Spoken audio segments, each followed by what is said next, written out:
should be able to, all you should do. Yeah. They just close this in.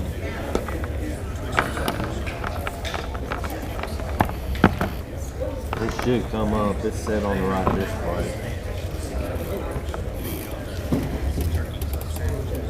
As long as it comes up, well, there it is. As long as it works when you plug it in, we're set on the right channel.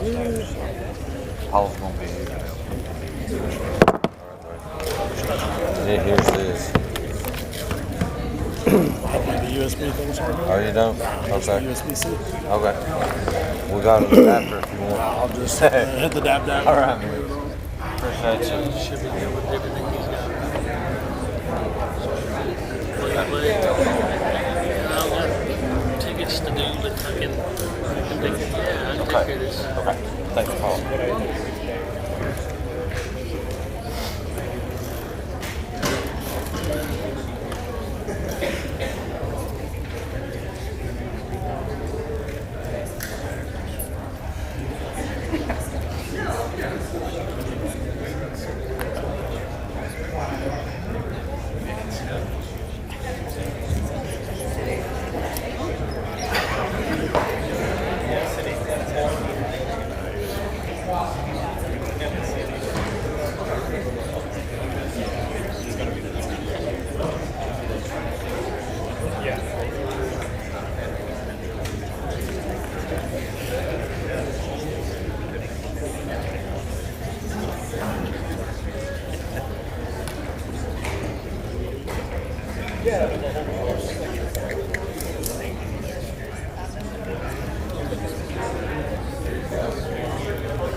Oh, sorry. Somebody sitting here?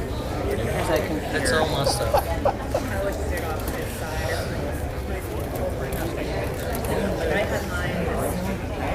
Thank you.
Knox County Sheriff's Office in Knox County.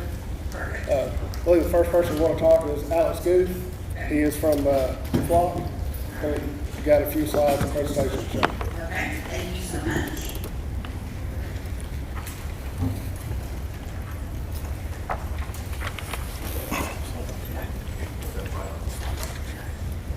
Person, right? There Can you hear me? Yeah. Perfect. My name is Alex. I live in Nashville, Tennessee. So thank you for having us today. Here to talk about flock safety. Trevor, if you'll hit next. So flock started in 2017 from a small deer camera box, an Android phone, and a piece of rebar in front of an individual's neighborhood. And since then, we've expanded to about 6,300 communities across the United States. There's not a day that goes by that, or maybe not a day, but a week that goes by that you don't see a missing kid, a murder suspect, etc., being recovered or captured using this technology. And so we are blessed to say that we are solving over 10% of the crime in the United States today. So what is a flock license plate reader as far as a vehicle fingerprint, right? So the best way to think about it is Flock's license plate readers are a souped up deer camera.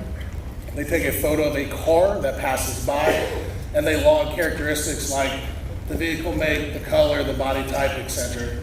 The reason they do that is, think about it, most hit and runs, you don't actually capture the tag.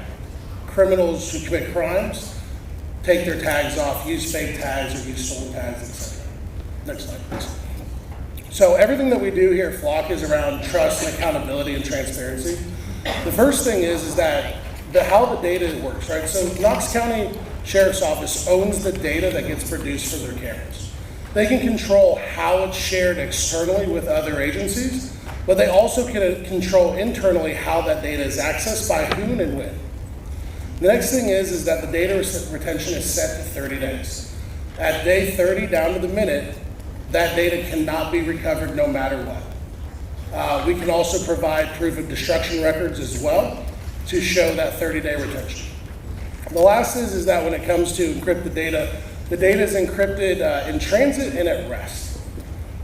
The next part is what are some of the things internally to help with accountability and abuse of the system? So the first thing is that every time a deputy or an officer performs a search, they have to have a reason, a NIDERS code, and then it has to have a case number or CAD number. And so the first thought of everybody is thinking, well, I can fake a case number or a CAD number. And you would be correct, you can. But with Flock's audit assistance tool, it looks for anomalies that are atypical searches, right? So you say, for example, I searched the same tag with a different case number. It's going to lock that user out of their account until an administrator goes back and reviews their search and then deems it acceptable or not. Another example of what audit assistance does is if you see a user who is searching a camera network outside of their jurisdiction, that seems very odd if that's the only camera that they're looking at. And then lastly is everything that Flock does, but as far as the KCSO, like they'll have a transparency page that will show the correct uses for it, who they're sharing with, et cetera, et cetera. Trevor, I'll let you take this one. Hello, Commission. I'm Trevor Chandler. I'm the Senior Director of Public Affairs at Flock Safety. So one of the things we wanted to be sure to address was some of the myths out there and make sure that we're all operating under the same set of facts. Things that Flock does do, and mostly what I find in a lot of my work explaining what Flock actually doesn't do. First and foremost, Flock does not sell customer data, period. We are not a social media company. We are not an advertising company. Our business is to help your law enforcement protect your community. There is not a massive database where every image is being collected forever. Once your images, as Alex said, are deleted at the 30-day mark, they are irretrievable. And again, we can provide proof and receipt that these were hard deleted, sanitized to government standards. Flock does not provide backdoor access to the system. Only you, only your community, only your agency decides who they share with, if at all. Some agencies choose to share nationwide in the event there's a missing person. Some communities don't choose to share and keep it in-house. Some choose to share with their region, their state, or their surrounding states based on organized crime, according to the priorities of their communities. That is solely your decision. Flock does not provide any additional access. You decide. That includes federal sharing relationships. We have a 3-gated system to ensure that no federal agency has access to your system unless it is in accordance with your laws and values. And I'm happy to go into that further. Additionally, no Flock product utilizes facial recognition. Again, this is about vehicles, not people. The Flock LPR cameras, they don't capture names or date of birth. They only capture the images of the vehicles for the best image of the rear of the vehicle. These are not red light cameras. They do not put out citations. They are not speed cameras. And courts across the country have found that they do not violate the Fourth Amendment. They cannot create a pattern of life similar to the phone in your pocket. So next slide, please. Another myth, and these both go together, that LPRs can track someone everywhere they go. So we hear, I don't want someone to know when I go to the supermarket. I don't want someone to know when I go to church or go to the hospital. The great thing about license plate readers is they can't do that. And that goes into the second myth about the Fourth Amendment. This is something that's incredibly important. The Fourth Amendment questions are incredibly important questions. And they have been asked numerous times in courts across the country, both liberal courts and conservative courts, which have all unanimously found that stationary license plate readers do not violate the Fourth Amendment because they take a point-in-time image of a vehicle and they do not track, as your cell phone does, your everyday movements.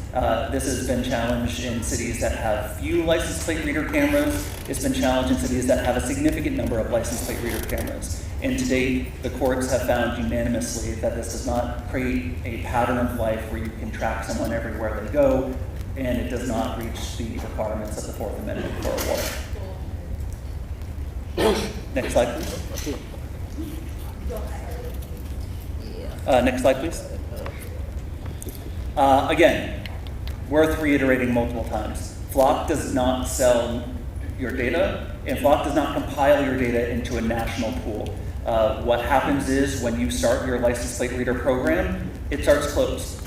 You and your community and your agency are the only ones who decide how far you want to share up, how much data you want to retain. Some cities and counties like your own retain for 30 days, some do it longer, some do it shorter. That is not Flock's decision. Your agency and your community decides on your data retention and your sharing relationships based on your laws and values, not Flock.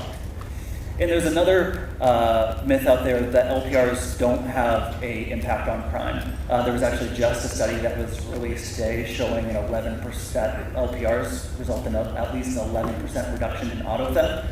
And we have examples from across the country, including in Mount Juliet, and the reduction in their crime utilizing license plate readers versus Nashville. We have examples where the mayor of San Francisco has credited license plate readers and Flock technology with a 40% reduction in auto theft, along with a 40% increase in clearance of those auto thefts that still happen. Same in San Diego, Mayor Todd Gloria has said license plate readers have been significant there.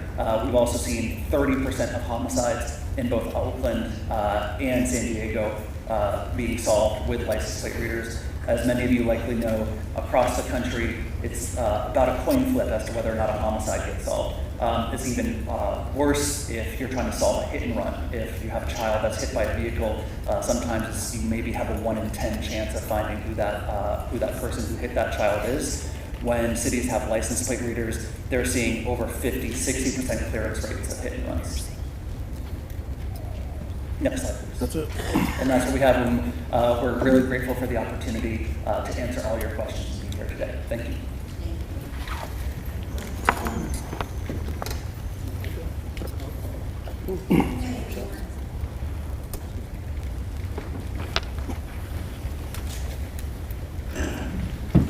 At this time, with the commission, when we open it up for the commissioners to ask questions, then our group people back here, whoever needs to go to, and get them up here. I think that would be great. First commissioner is Commissioner Lee. Thank you, Madam Chair.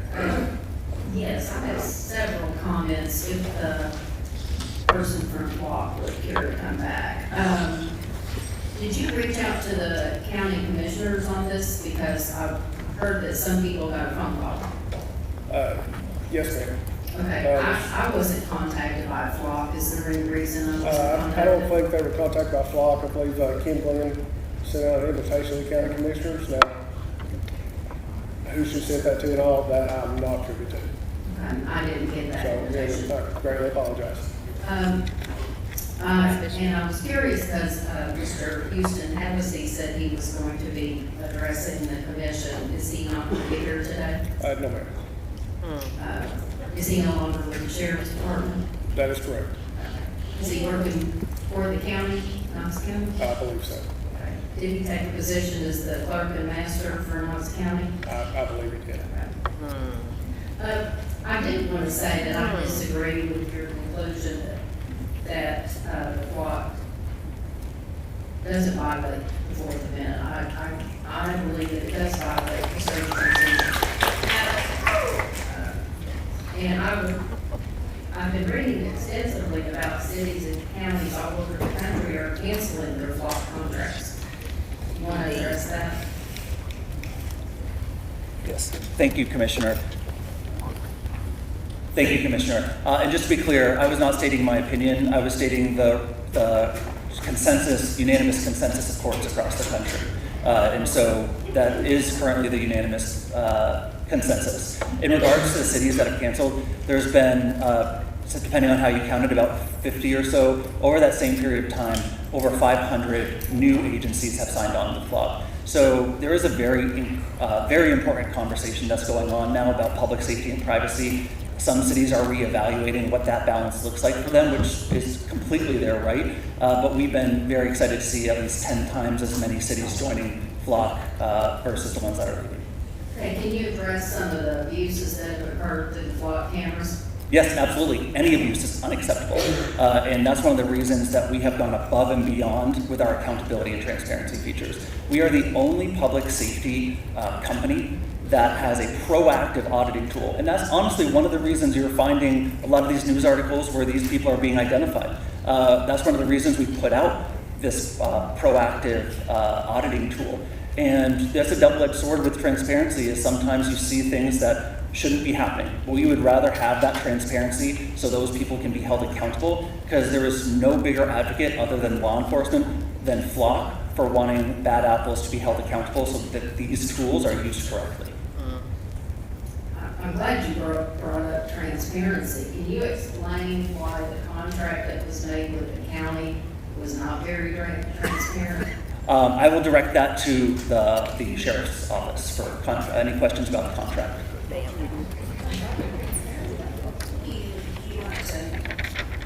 Hugh Holt, Knox County Sheriff's Office.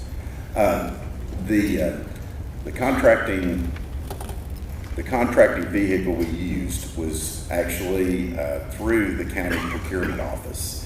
We used a national cooperative to acquire these services and the commodities that go along with it.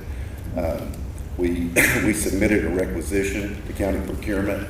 They processed it, sent it to the folks at Flock. That's not really what I'm asking. My question was, the contract, when this was addressed with the commission several months ago, there was no mention of the Flock cameras to the county commission. You're speaking of the grant contract. Yes. There, typically, we do not put a vendor name in a grant contract because we don't know who that vendor is yet. There are multiple LPR, multiple real-time crime center vendors out there. So we didn't know who that was going to be at that time. We knew we were going to have a real-time crime center. We knew we were going to have drones, LPRs, things of that nature, because that's what the state asked us to do as part of the grant. Okay, but there wasn't any mention of surveillance of the citizens in that grant. There is mention of surveillance in that grant. I disagree with you on that. I can show it to you. Yeah, let's see it. Commissioner Jackson. Thank you, Madam Chair. I guess this is a question for both the Knox County Sheriff's Department and Flock. I guess my question is, I wonder whether this meeting is moot, because I have here in front of me a letter from Mayor Glenn Jacobs canceling the contract and saying that it was never approved or legally through our system. And I was wondering if you could, discuss that. I believe this has been overnighted to you. And I mean, if we're not in contracts, why are we here? Right. Yeah, I'll refer those contract questions to the sheriff's office. He's not answering them, evidently. Commissioner Jackson, I have not seen that letter, but the agreement with Flock was initiated through county procurement under the mayor's office. They issued a purchase order. They accepted the purchase order, and the commodities and services were delivered. This agreement we're speaking of is almost to its fruition when it comes to the expenditure side of it. Are there liquidated damages in the contract for cancellation? I can't speak to that, but I can pull it and look at it. I can defer to our law department. We no longer have a legal team right now at the sheriff's office. That will change on September 1st. But I'm just, curious about this. Yeah. I've done some research on this, and, Mayor Jacobs and the county law director are arguing that these contracts exceeded $100,000 in total, and that requires the county commission to approve it. that was a prior agreement from 2020 that contract was canceled. All of these cameras, all these services have been bundled into that one agreement of $800,000. So all those prior ones. Yes, are now part of the new one. Yes, sir. Okay. That contract was, I think it was canceled in late 2024. And what does the contract say as far as ongoing maintenance costs? That will be handled in the subsequent years of the agreement. which would be covered under the sheriff's office operating budget. So was that contract already been signed? No, sir, there is no contract past this first transaction. So who owns the cameras? Flock owns the cameras. And We own the data. We own the data. Yes. Flock owns the cameras and the poles, and we lease them. Is there a residual value that we buy them at the end of the lease, or is it just they stay Flock? There, Property of Flock? I will defer to Flock on that because I don't have that agreement in front of me, but I believe those cameras, that equipment belongs to Flock. And subsequently, like if there's any damage to that equipment, like I think we've got close to $100,000 worth of camera damage right now, Flock has to eat that.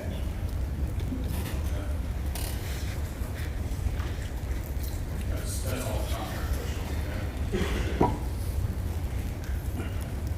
Mr. J? Thank you, Madam Chair. Can I ask, who is here representing Knox County Sheriff's Office, right?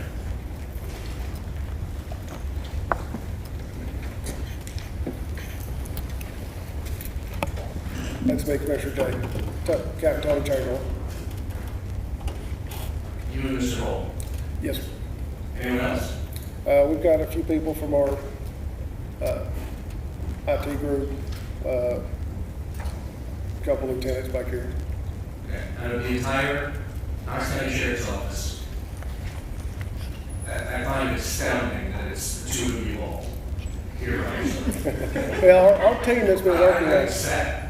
And I I- know your team has been decimated. I know there have been massive amounts of resignations, and immediately everybody took Friday as their last day, so they didn't have to be here today. And that includes your law department, like the entire senior staff, and everyone in between. And it just, I'm sorry you guys got sort of stuck in the end of the road. But, I think it's sad. Tell me, give me an understanding, what is the actual footprint currently operating right now in Knox County? Whether they're on or not, how many cameras, how many flock cameras, types of cameras, how long, give me a current footprint of what is in this county. Currently, right now, we've got Can you 143. bring that microphone closer? Oh, I'm sorry. Currently, we've got 143 license plate reader cameras that are active. Are they all flock? Yes, sir. Do you have any other electronic license plate readers or other devices that, in this company or any other company in operation? Currently, right now, we don't have any others Are in those operation. all stationary, or are those a combination of stationary and inside of cruisers? All, the 143, those are all stationary. And I apologize, I did forget about the Axon cameras and the cruisers and body cams. Those are also LPRs. And those are, They're from Axon. so Axon also has license plate readers and body cams. Yes, Are those license plate readers stationary or in? I believe we've got 50 in-car cameras right now that are the regular cameras, but they're also LPRs. And then the ones that have the updated body cams are also LPRs. Is that right, Bob? Yes. And how many body cameras are? Oh, yeah, Angie. Yes, we've got one to two for every patrol officer, then, and detectives. I don't have that exact Give me a number. ballpark. How many officers are on patrol? About 435. Do what you, There's about 435. there's about 435 sworn officers between patrol and detectives. Okay. Are there any other devices that Knox County Sheriff's Office is using? Not that we're currently using.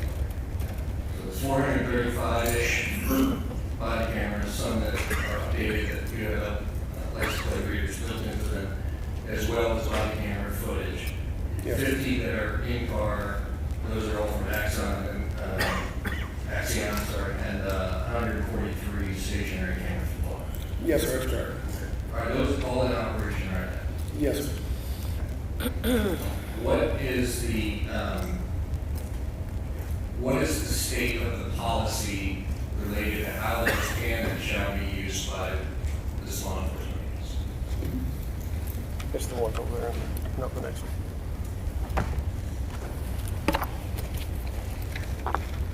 So currently, we have 2 general orders. One is for the use of the automated license plate readers, and the second general order is for the use of the body cams that have been in place. What is the process? Who have those been approved by, and what is the process? Have they both been approved by somebody? Yes, sir. They both been approved by Sheriff Spangler. I know our LPR general order came out in 2020, which was approved by Sheriff Spangler and updated in 25. And the body cam general order, it was approved by Sheriff Spangler when they updated in 25, but I don't know when it initially came into play. And do the general orders have full and detailed policies of who can access what data, how can they be used? Yes. And have those policies been published and are available? All of our officers that have them, when a new general order comes out, they have to go online and check that they've read it. So there's checks and balances to make sure that they've been delivered and read. And tell me about the headquarters, what was the acronym, the new The new real-time crime center, the ARC. ARC. And you have policies around that as well?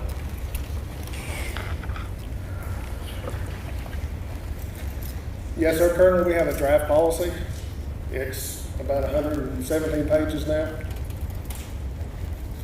Again, it's in draft form. We right now don't have attorneys to approve it.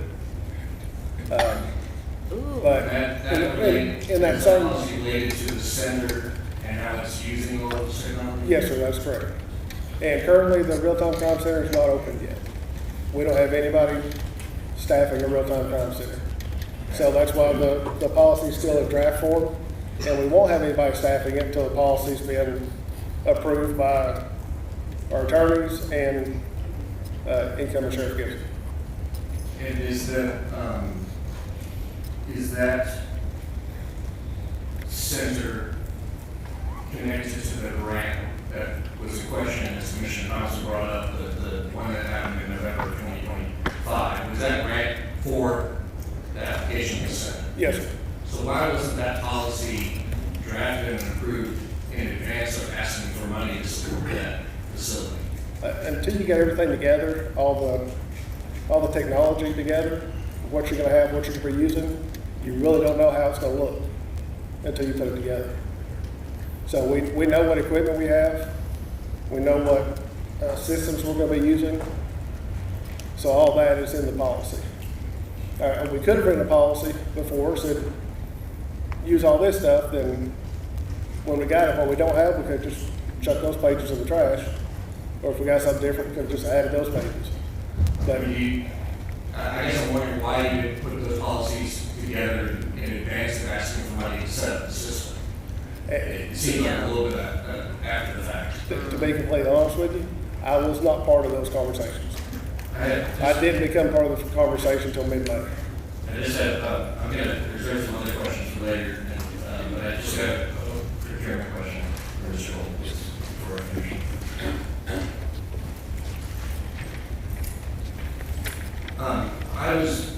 We were all provided with information about the procurement process. Can you probably explain why in 2022, twice in 2022, in 23, in 24, there was constant purchases for cameras that fell right under the threshold for $25,000 triggered sort of an additional review, and multiple transactions that I've been providing information are $24,990.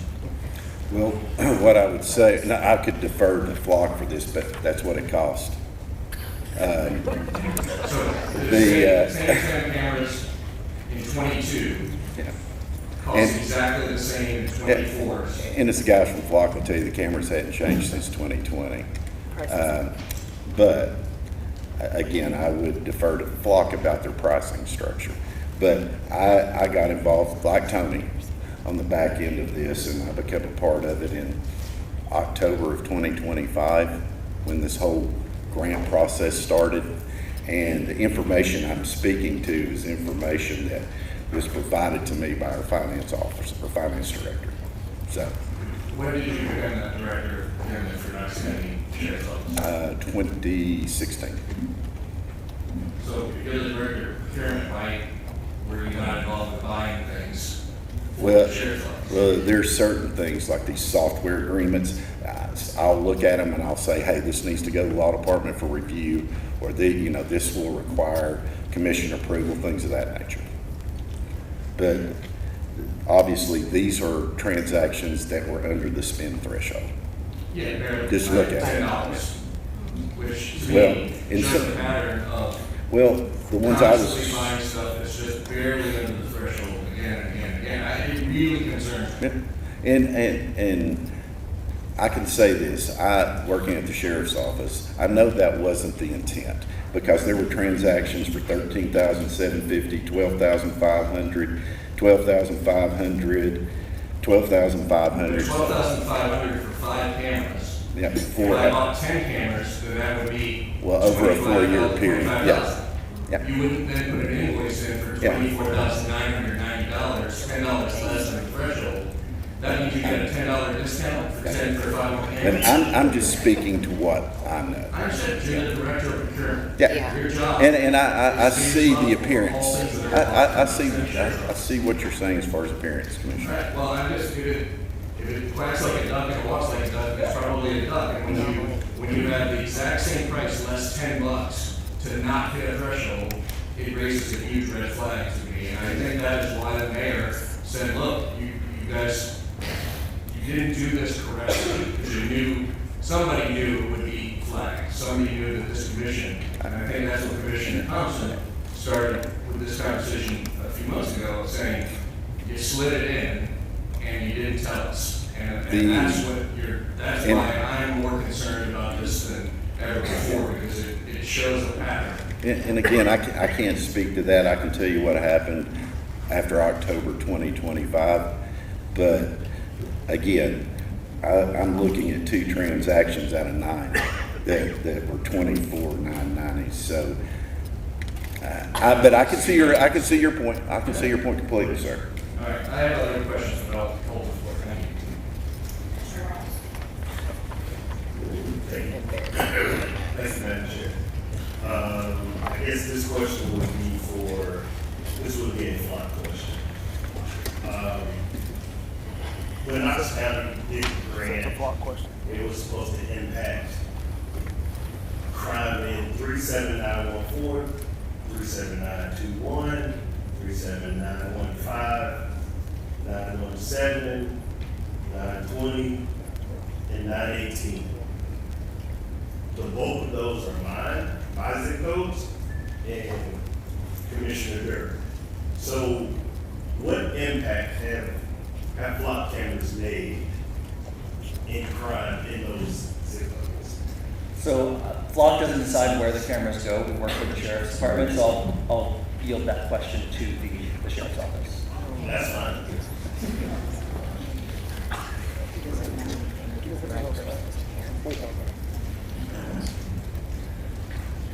Commissioner, some of those stats right now, I don't have readily available. Some of that is a training deficiency from the past. On all of our flock hits and alerts that we get, there's a place to go down to the bottom to fill out outcomes. Some officers have been doing those, some officers haven't. Again, when it comes to the real-time crime center and the flock cameras we have now and our team that's in place, we're gonna do more training with our officers to make sure we have we can show the stats and just how they're taking effect. Yeah, I guess, well, one of the myths, like, we see flock give a presentation on the myths, and the myth is, when, wrote it, LPRs don't have an impact on crime. We've had LPRs since 21. Yes, sir. Since 2020. It's 26. What's the impact?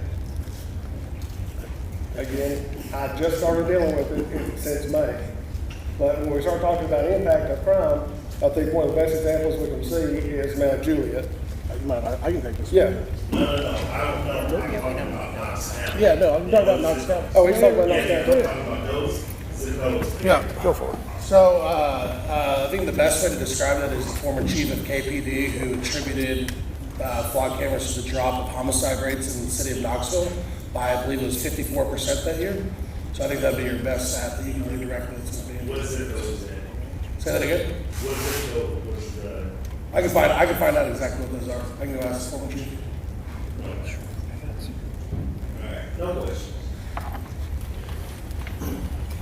Commissioner Thompson? Thank you, Madam Chair. I was beginning to wonder if all the questions were going to be asked before I came back to me. I do appreciate y'all being here, and I respect the position that you now find yourself in, having to take all the questions when those who made the decisions and got us this far are not here. And that I'm sorry. We do appreciate what our sheriff's office does and our deputies. I've made that abundantly clear over and over again. I would hate to see the state of Knox County if we didn't have you.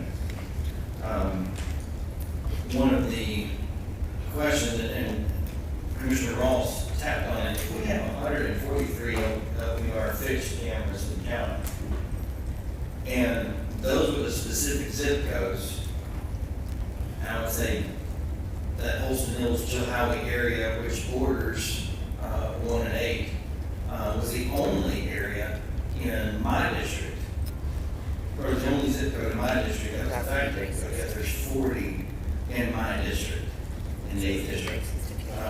10 within a 5-mile radius of my house. It's not a high crime area. And so I was curious as to why that particular area was blanketed. It seemed to be blanketed with so many, and that's not necessarily a question you have to answer. I just wanted to point out that if this was for preventing violent crime, I'm not exactly sure why we have so many in a non-violent crime area.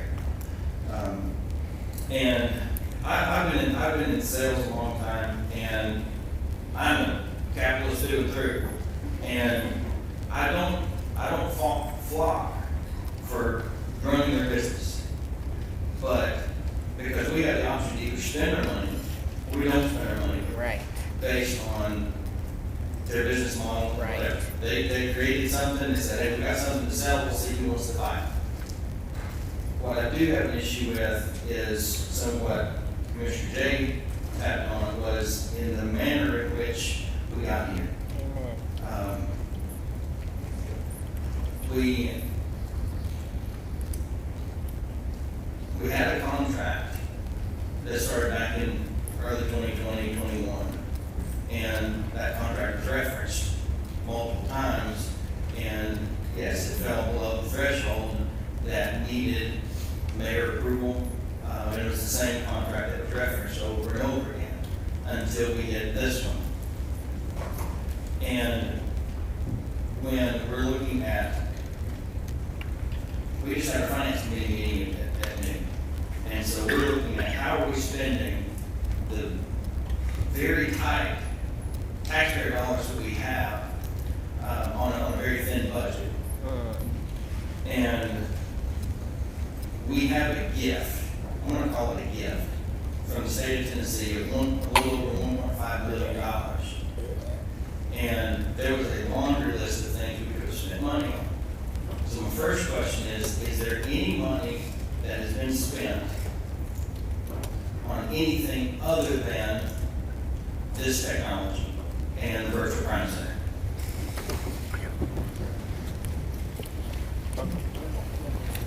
Yes, sir, Commissioner. We spent, out of that 1.567 million, we spent 567,000 upgrading technologies at our Roger Wilson detention facility so that we could incorporate these people who are incarcerated from these zip codes and work on the recidivism rate in those areas through programs and things of that nature. But To answer your question, basically the technology infrastructure at the Roger Wilson Detention Facility was upgraded. Okay, but that was just the technology side of it, correct? Correct. Okay. And the reason I ask that is because in the application, you all were very specific about what you wanted to spend money on. And now, granted, you all may not have been part of that application process or not, but obviously the virtual crime center was listed replacement of servers, so you want a replacement of all the servers, replacement of network switches, replacement of computers, operating software upgrades, expanded camera coverage, which obviously we're discussing now, it did say surveillance, so fixed surveillance, security infrastructure, and then evidence-based programming provided directly to individuals. And so you all checked that category for evidence-based programming provided directly to individuals, and this was tied to the application's rehabilitation and reentry component. And then when you come down to what that could have been, it could have been helping inmates leave jail with high school equivalency degree, vocational job training, employment reentry programs, substance abuse treatment, cognitive behavior programming, anger aggression intervention, healthy relationship, family programming, and reentry programs, and then immediate post-release assistance. And so when I'm looking at how we spend the money, because this is a one-time gift that goes through 28, and if the money is not spent accordingly based on the application, we have to send the money back. And I asked this question in our one-on-one, why did we go so hard at this technology when we had lots of other things like Men of Valor and PCG programming, Breakthrough, and the GED, things like that, where, correct me if I'm wrong, but the future commitment, as you stated in our meeting, was $2.5 million, is that correct? Approximately, yes. Okay, so per year, $2.5 million. So if we don't spend that in fiscal year, if we don't allocate that money to the sheriff's office for this technology in 26, 27, 28, then what happens to the $800,000 that we spent?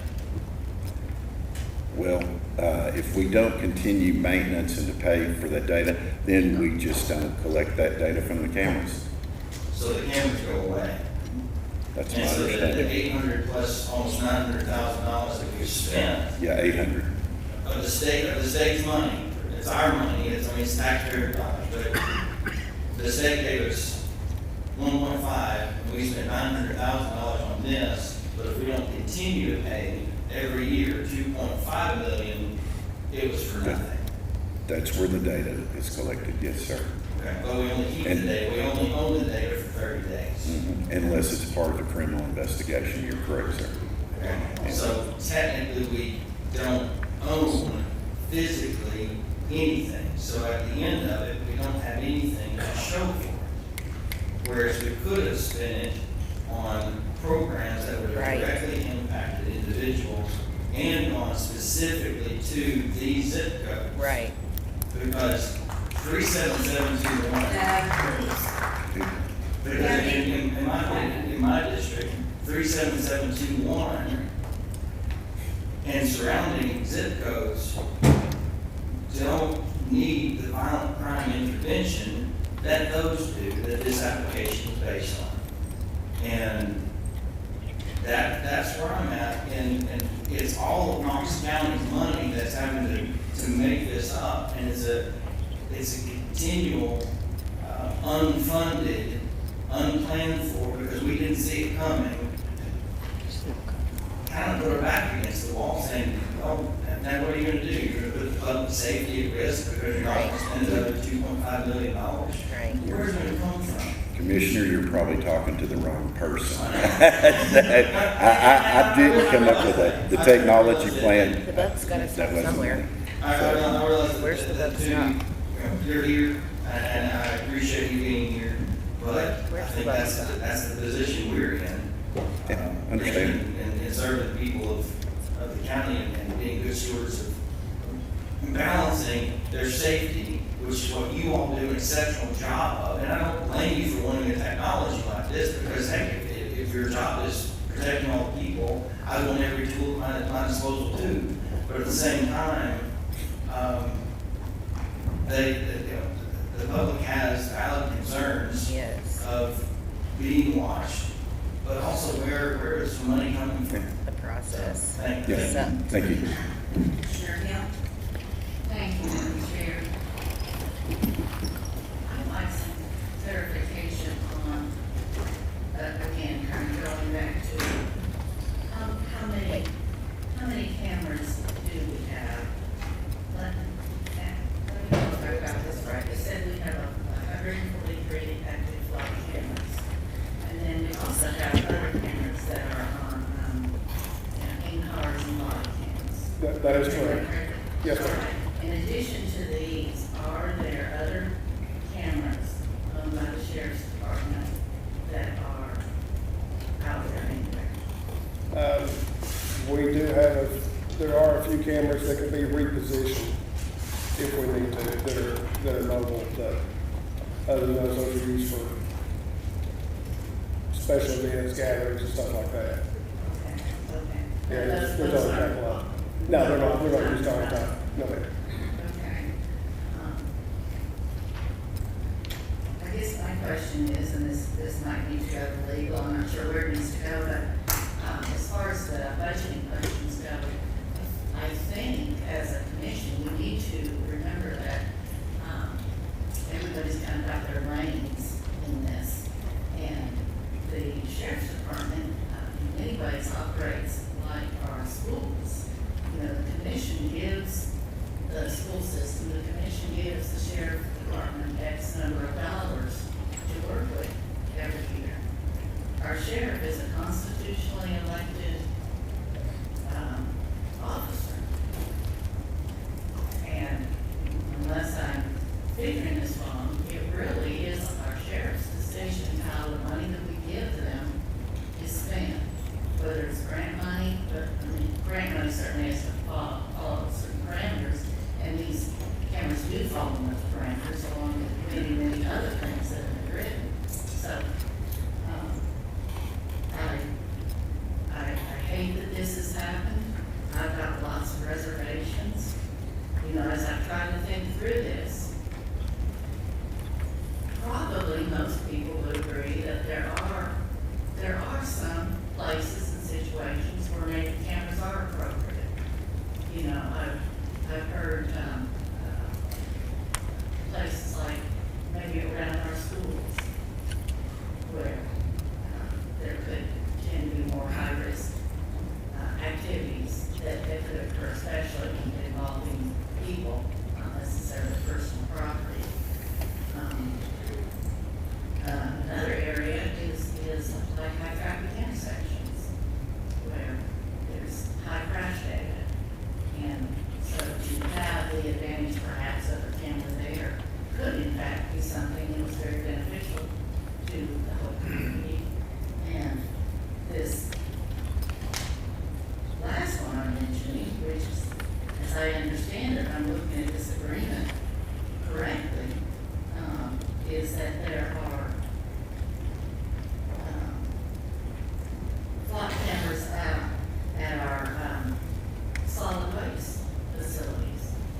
In Knox County, you all probably know, we've got several solid waste facilities, and I do know for a long time, there was a real problem with people coming to these facilities, and when they were closed, they dumped their garbage, dumped their trash at the gates. And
it's really, it's water in the bridge. It's happened. I have a real problem throwing the baby out with the bathwater, so to speak. So I'm just asking this commission to consider giving us 30 days, 60 days, whatever is deemed appropriate by the new commission, well, this commission, and, so together next week, to give a new law enforcement department a chance to sit down and work this out. That's not a statement from me being for or against them.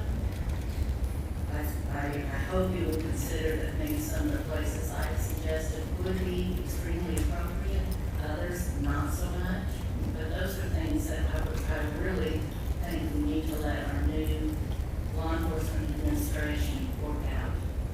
Yes, ma'am. Commissioner Hill, just so everybody knows, that maybe didn't come to our meetings, Sheriff Langler and Mayor Jacobs had decided about a month ago, maybe 6 months ago, we've halted any and all installation of any new LPR cameras. What we have right now, the 143, they were the ones that were online before that discussion happened, and we've not put any new cameras or LPRs online since that discussion. And at the time, they both talked and they let the two new administrations move forward with it. Thank you. Yes, ma'am. Yes. Sure, Jay. Thank you, Madam Chair. Question for Flock. Can you tell me about Flock Nova? Yes, so Flock Nova is a data aggregation or evidence aggregation system that some agencies use to help put together evidence for a case. Is that being used in sheriff office? My understanding is that it was, but it was turned off. Okay. So we haven't been using it. That is my understanding. Okay. What is the program, what is the proposal for drones for your company for the Knox County Sheriff's Office? Again, for the specific contracting questions, I'll refer it to the Sheriff's Office directly, or my colleague Alex. Say that again, sir. Say that again, sir. Is there a plan to use drones from your company as part of the surveillance program? Yes, sir. From this county? Yes, sir. Can you explain what that is? Yeah, so there will be 9 locations scattered across the county. And when a Knox County resident calls 911, they will have a drone resource to them 90% of the geographical area of the county within 3 minutes. The remaining 10% will be there within under 4 minutes. Is it used for law enforcement purposes only? Correct. And there's also TCA that governs the type of usage, right? So for example, the TCA states that you can't just go to roam and surveil with a drone, right? You have to be responding to a law enforcement emergency. And in those 9 locations, how many drones are part of the proposed program? 9. Not just 9? Correct, yes. KPD needs 3 drones per location. We only have 1. Okay. Does Flock allow any outside company to audit its claims on their technology or their claims in their presentations? So on our trust and safety website, we have a full outline of the accreditations for the audits that we undergo, including the SOC 2, Type 2, ISO, all of the accrediting agencies that all law enforcement providers, technology providers undergo. We also will be releasing in the coming months penetrative testing that we paid for, an independent testing from Bishop Fox that will be providing a full auditing. We basically pay them to try to hack us, and they tell us what they found, and we'll provide that publicly as well. Okay. What is the national Flock false positive rate with these scams? Out of every million reads, 9 misreads. And how many reads are there annually? Billions.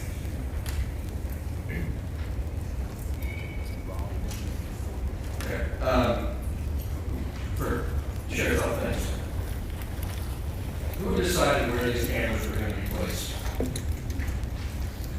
The ones that have already been placed for plotted on a map prior, 43 that are currently, who decided where they should go? that was people prior to us taking over the project. Okay. Is it a department? Is it a person? Is it a task force? I believe there were a few 2 or 3 people that got together and looked at the crime data and came up with a location for it. Okay, so those, Commissioner Rawls, to his question, those have been around for the last 6 years. Does anybody have any data as to the effectiveness or the correlating crime rate in the areas that they could begin with? I have not seen that data. You're not aware that there is any comparison or tracking data with anybody? No. So, The only data we have from the use of flock cameras are the ones when officers actually go on there, on their hits and go to the bottom of the page and fill that out as far as in outcomes. 6 years, you're not aware of anybody actually analyzing the data that they supposedly used to place the cameras in the first place to see were they effective? No, sir, I'm not. Thank you. I'll reserve some more questions. If I may, Madam Chair, to Commissioner Jay's question, the information that I've been given on the zip codes says that the jurisdictions were based on the highest number of homicides over a 5-year period from 2018 to 2022, based on crime insight data from TBI, CJIS Division Statistical Analysis Center. So I can't speak to what the sheriff has or hasn't done, but that probably would be the division. Unless I'm stating, I have not seen that information, so unless it's just got passed around. It's the one that we were given during our individual meetings that lists the zip codes in the state. So those zip codes were chosen from that analysis, which was a statewide analysis, just an FYI. Commissioner Jackson? Thank you, Madam Chair. Like Commissioner Jay, I'm kind of taking the subject at a time. But this is just about how the system works. I've got some specific questions. So I took a tour of the KPD system. They claim that their system is a closed system. Is ours a closed or an open system? Ours will be a closed system. It is or? It is. Current today. It is, yes. So, Only members of our agency can access it. okay. So if somebody in, Shreveport, Louisiana is looking for a car and they plug it in, would it come up on the flock database today? Yes. If we have a So it's an agreement. open system. We call it closed though, right? Yeah, we just share with other law enforcement. Okay, So it is closed, just like the crime information, just like NCS. But it's an open system outside of KCSM, correct? If we give those people permission, they have to request permission, we have to give them permission. And with that permission, we can see when they search our cameras and what they search our cameras for. So when you give people permission, is it, and, hey, you've now got permanent access to it, or is it like for, 10 minutes or 24 hours? How does that work? It depends on their request. Okay. So they could, do we have other agencies that we share with that are just, they have open access all the time? Yes. Okay. Can federal agencies such as ICE or Department of Homeland Security, FBI, ATF access? Yes. Department of Homeland Security agencies cannot access the flock system. Flock actually has safeguards in place on their end, which you can speak a little bit about. Yeah, just to clarify, Flock does not have a contract with ICE or any agency under DHS currently. What we have put in place to ensure that only agencies who want to have that sharing relationship can is a 3-gated process. The first gate is that agency needs to indicate that they are first willing to have those sorts of sharing relationships. Up until then, a request can't even come. One of our customers is the United States Postal Inspection Service or a national park. So that national park couldn't even make that request if they haven't opted into receiving a request. And who makes that decision for Knox County? That is our system administrator. which is gonna be, one of either myself, Lieutenant Daniels, Lieutenant Cheatham. So whoever is the system administrator could, individually make a determination and say, I want to share with this agency, correct? Correct. Do we currently share with any federal agencies or have any agreements with any for sharing? Not that I'm aware of. TVA. Oh, yeah, Tennessee Valley Authority, TVA would do it. Okay. And what would TVA be searching for? I'm guessing, looking around their power plants and stuff. Oh, Not TVA, I'm sorry, FBI, Knoxville does. And TVA does have flock cameras also. Could another agency such as ICE go through one of the other agencies that has open access to our system, such as FBI, to search for data? They would have to get the FBI to search for it. The FBI cannot give them permission to search in our system, or search our cameras. Kind of bouncing around my questions here.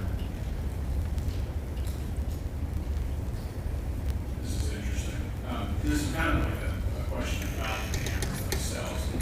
Can the flock cameras access Bluetooth, Wi-Fi, RFID, or cell phone signals? No, this is one of the latest myths going out around TikTok and YouTube. This is in reference to a different technology company. This is not something that flock cameras. I think I read about that. There's another camera system out there that can actually access our phones as we walk by. Yes, that is not flock. It's not from. Correct. Do any of your cameras have that? No. So when a flock camera takes a photo, what is the process of that electronic image get to KCSO? Does it come directly from the camera to KCSO, or does it go to flock and then come back to KCSO?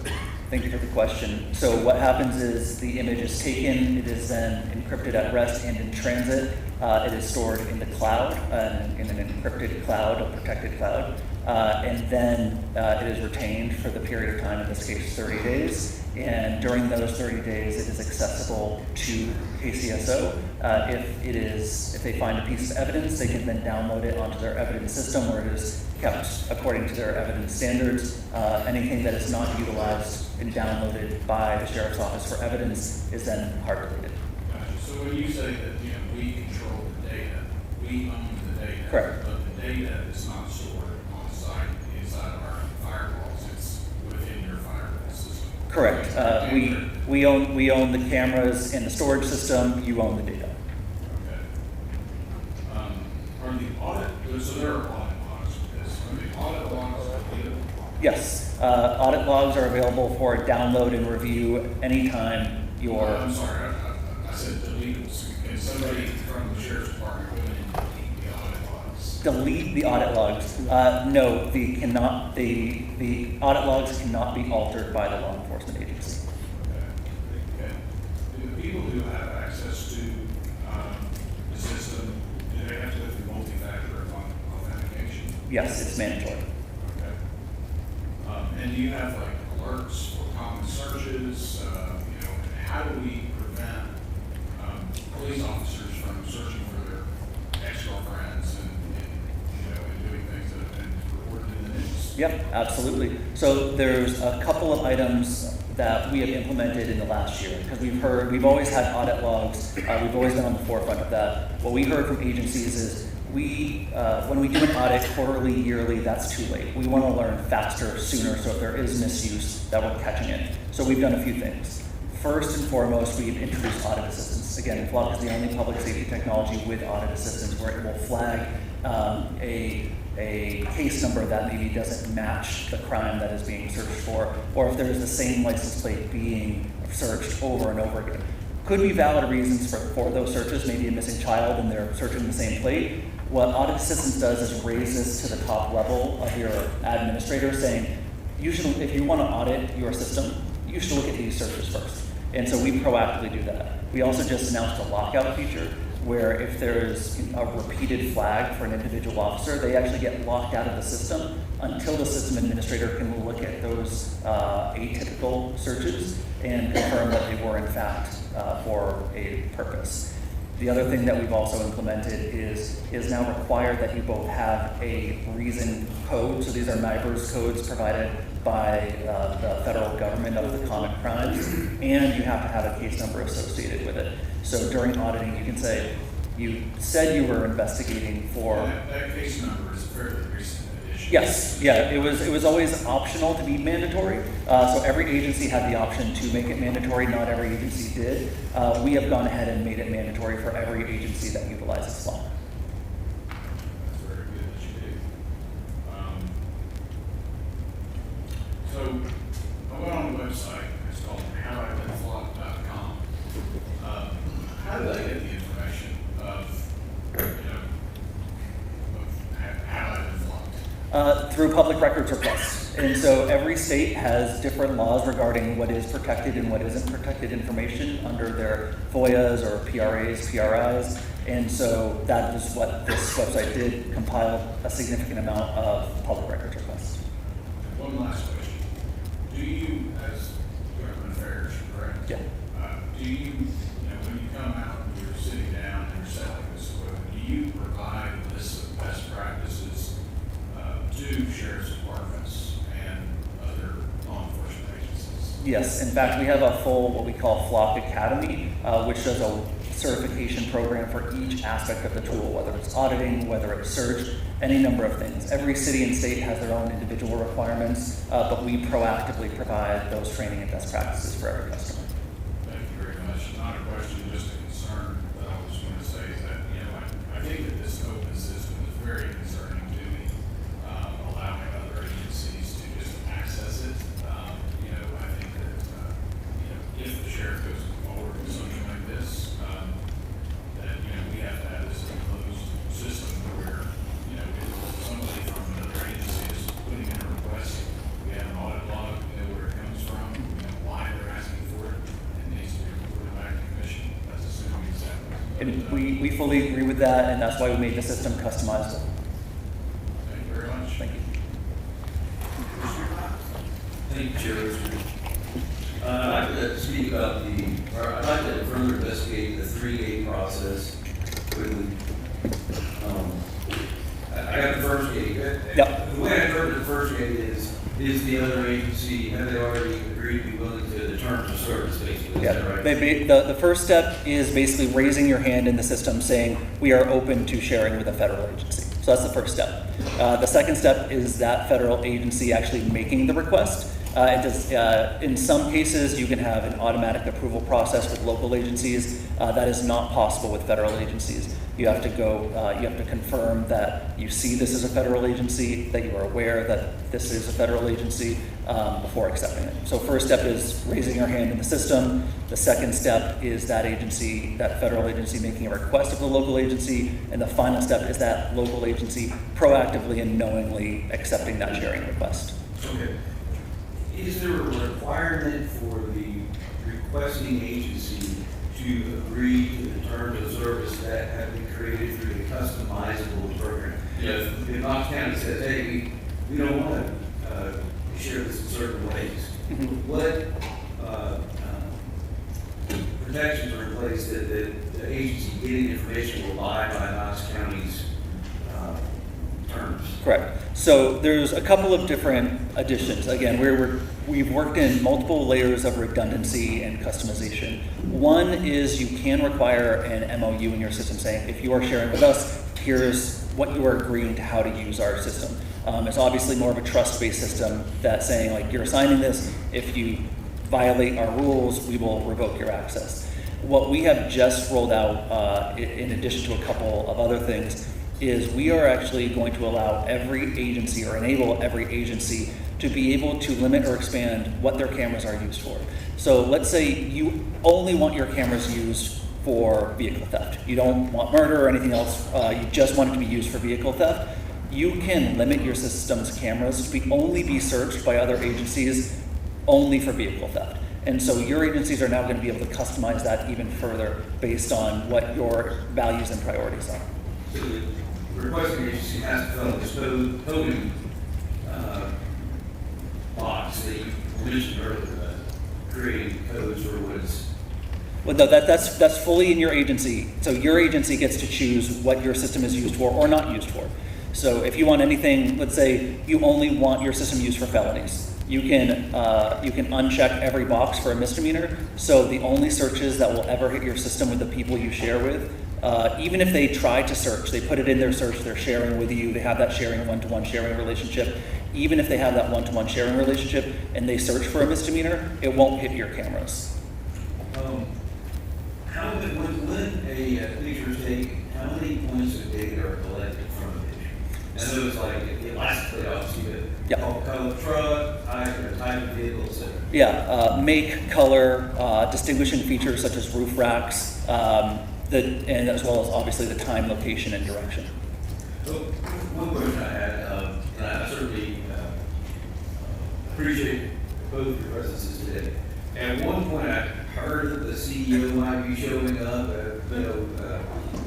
He didn't make it, obviously, so I just going to ask you. Yeah, I believe there was a miscommunication on that. I and Alex are happy to arrange one-on-one meetings with all of you and our CEO. I'm not sure how that miscommunication happened, but again, happy to make him available to all the commissioners. Okay. What is Flock Nova? I think that was stated, and just like to know a little bit more about that particular aspect of Flock. Flock Nova. So if you think of your law enforcement agencies going back to several decades, you have filing cabinets and filing cabinets and filing cabinets of evidence that could be useful in a crime, cold cases, all of these things. What Flock Nova does is makes that all accessible to your law enforcement officers to put together a case on a single pane of glass. So if you have records from a cold case murder or missing person 10 years ago, and you just got a new piece of evidence, you can utilize this in a much more effective way to compile a case with utilizing the evidence that the agency already has. These may be some questions for Alex. I'm not sure. But I'd like to refer to these as road monitoring cameras. The reason why there are so many different categories of them. And LPR is just one category. So how many companies are involved in retailing and maintaining road monitoring cameras? You want to take this one? I mean, yeah. As far as license plate reader companies, there's about 20 plus, but if you're looking at live cameras as far as monitoring roads, hundreds. I mean, you go on Amazon, you can buy any kind of camera you want at that point. Then, can you describe the different categories? You kind of done it already, but you have the license plate readers, which are just single photos, that's what Flock does. Correct, yes, sir. You have video recording, road monitoring cameras. Correct. Flock doesn't do that. So we have pan tilt zoom cameras that can be at an intersection, like that would be, you'd see, driving through town for like a hit and run kind of thing. So yes, we do have those, yes. Okay. Those are not what we're talking about today. Correct, yeah, those do not read license plates, and neither systems both do facial recognition. Then you have this new brand or type of camera that actually will grab electronic data from a vehicle passing by. Is that right? Not us, that's a company called, yes, There correct. are companies that do that. There's a company called Leonardo/LSAG that provides that technology. Is that what Signal Trace does? That's what Signal Trace is, yes, sir. Okay. So there are a number of companies that do that. Only one, and that's Leonardo/LSAG. But they're all, for some reason, called Flock cameras. Okay. But that's kind of like a Kleenex problem or a code problem. People call every software in the world code for every type of tissue paper Kleenex, but really there are multiple brands of tissue paper, there are multiple brands of software, but they're all kind of just out of convenience called Kleenex. And so that's what's going on right now. All these different types of systems are just being called Flock cameras, is that right? Yes, sir. Okay. Now, are there some of these companies that do these other types of systems? Do they sell data? Yes, sir. Okay. Do you know some off the top of your head? Yeah, Motorola. Okay. They're on the state contract, actually.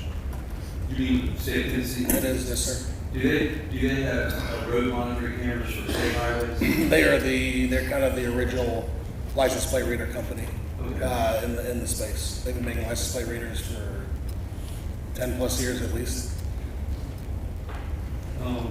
If that's not a practice, then flogging gates. No. Are there road monitoring cameras on state highways at this time? As far as just like live cameras? Yes. Yes, sir. T-Dot Smartway cameras, anybody can log in and view those.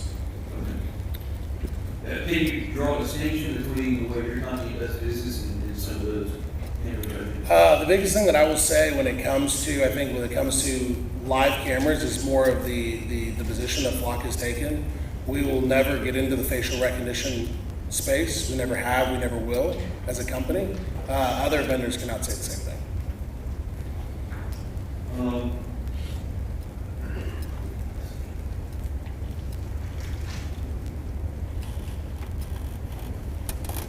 Have there been, can you give an example that Mr. Jackson was talking about, features to provide accountability for people using the system, and I did catch the name of your representative, and he was talking about there could be investigations based upon the audit logs, why somebody might be using or looking at a particular license or something. Do you have examples of that you could describe to us? What are some of the flags that it would throw up? Flags that would Yeah, so. you could use some actual examples that happen. Yeah, so a great example, I've already talked about the license plate. You run a license plate, you put one case number, we see that same license plate ran has a different case number, we're going to flag that, right? We see an officer who is searching a single camera outside of their jurisdiction, seems a little weird, we may go investigate that, right? Or if an officer searches the same tag over a numerous amounts of time, right? So say in January I ran this tag, but I also ran it in June. And so you'd look at that and say, well, maybe that person is a fugitive manhunt, going after a fugitive from justice, right? That makes sense. But a patrol officer doing that would make no sense. We need to go investigate that anymore. Right. Have you had examples of people look at the same tag like every day? And it'd be legitimate? It will, like even not explainable, I guess, maybe. And not explainable? Well, no, explainable but accidental or something. Yeah, actually there was this is something I was dealing with in Michigan recently. But when the first person logged in, and they ran a tag, they bookmarked, they're like, hey, this is great, we went through our training, they bookmarked it. So every time that they logged into Flock and hit their bookmark, it reran the search every single time they logged in. It flagged, they was investigated, and they were able to cooperate, like, hey, listen, this is a training issue, and they wouldn't fix that issue. And that, the reason that was discovered was because of the accountability procedures. Correct. Correct. Do you have any comparison with Flock and other camera providers out there with regard to the accountability procedures? We are the only one that provides this.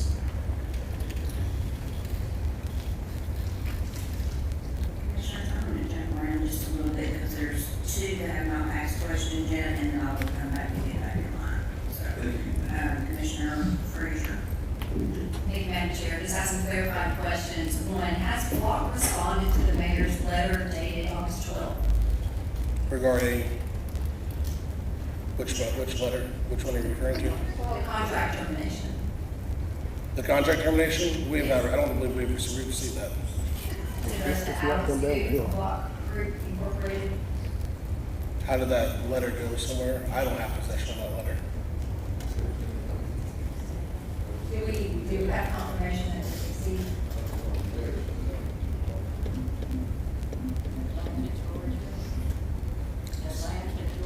So you're saying I live in you have Nashville. not seen I live in this? Nashville.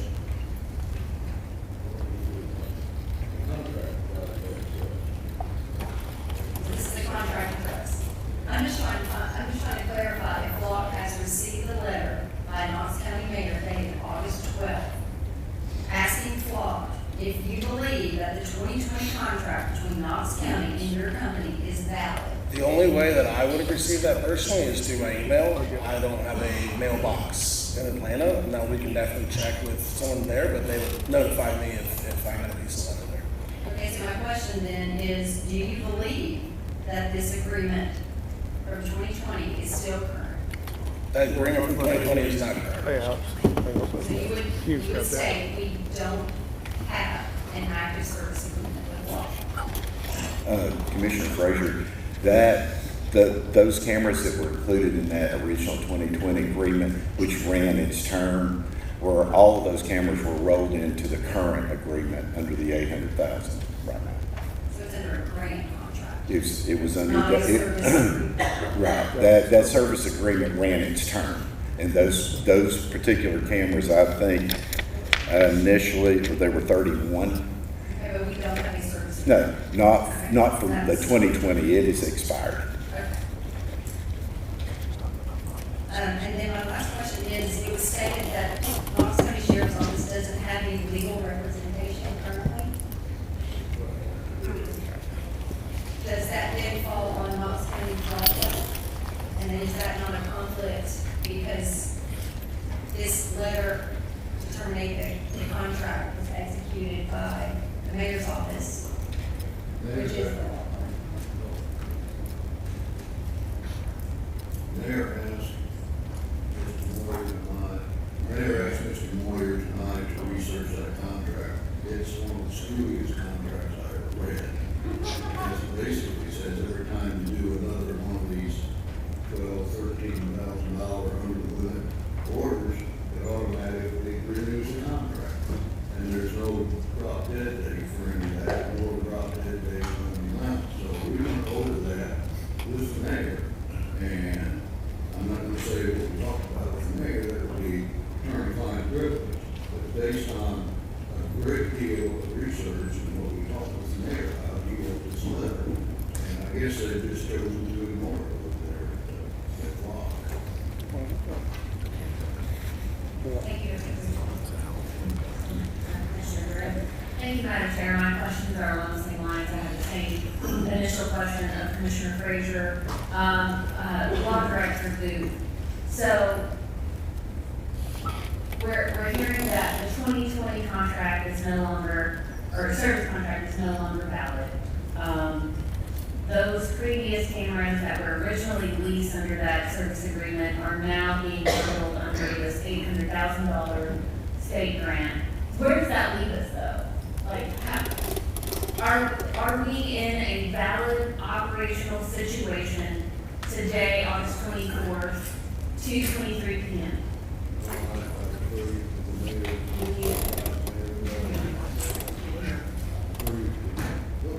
Refer you to the mayor's letter, and all was sent by the mayor's letter. It says what it says, fairly simple, you don't have a contract. Now, the conflict may come up if there's a lawsuit, because we then become, in some ways, we become a witness, and therefore, we've already taken a position for the mayor based on what he says and it's in this letter. And then if there's a suit by Flock against the county, that's something our office would have to deal with from an ethical point of view. But we stand by what the mayor sent out in this August 12th letter. So it is your belief as, that we are not operating under a current or valid service agreement? That's correct. And then as the mayor put in, and even if you disagree with that, it's kind of one of those, oh, by the way, it's got a 30-day period where we can do away with it. So I'm giving you 30 days notice, even though we think that because nothing was seen to be followed. What I told the mayor is attorney-client privilege for him to say, going through. He's right on it. Okay, thank you, Director Booth. Switching gears a little, this to KCSO. I know we talked about it's our data and only KCSO employees have access to that data. Which specific, like what level of KCS employees would have access to that data, and like if it were accessible today, right now, what would that number be? As far as the officers that can access it? Yes. See, what we have right now? 300? Yeah, we're around 350 officers that have access to it. That would, okay. That would include patrol and detectives. So it's patrol, detectives, and would it be safe to say it's patrolling up? Or would it have, Yes. they have to be part of a certain department? No, it is patrolling up. Okay. So you said approximately 350. And one other thing about the data, sorry, I remember something about the million papers. The number of employees who would be able to access the system. And I know we're talking about that the data disappears after, is only kept for 30 days, and that is KCSO's policy. Well, is that Flock's policy as well, I think? So every agency sets their own policy. Initially, we had a 30-day default policy, which is what KCSO is under. We've sent, for new customers who sign up, put a 7-day default policy. Okay. Among our discussion today, it has come up that, that some data can be kept longer than 30 days if it is involved in an active criminal investigation. What is the end-all be-all, or can it be accessed forever? I guess my question is, can KCSO download Flock data for use after that 30-day retention, and then how long after that? No. After that 30-day retention, it is hard deleted, irretrievable by either KCSO or Flock.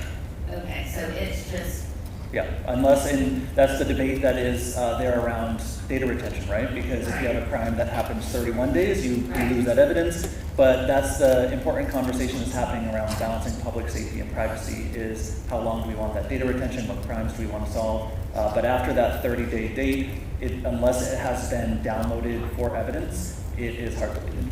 and when you say downloaded for evidence, how long can that download be kept? Permanently according to your evidence records. So it then goes into an evidence file, I guess, essentially, like you would keep if it was a physical. Yes, it goes. It's held the exact same way as any other piece of evidence that KCSO uses. All right.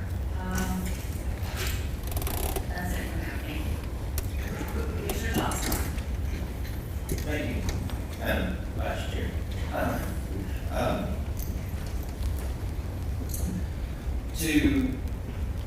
I had to write this down because it's been so long since Commissioner Hill made her comments, but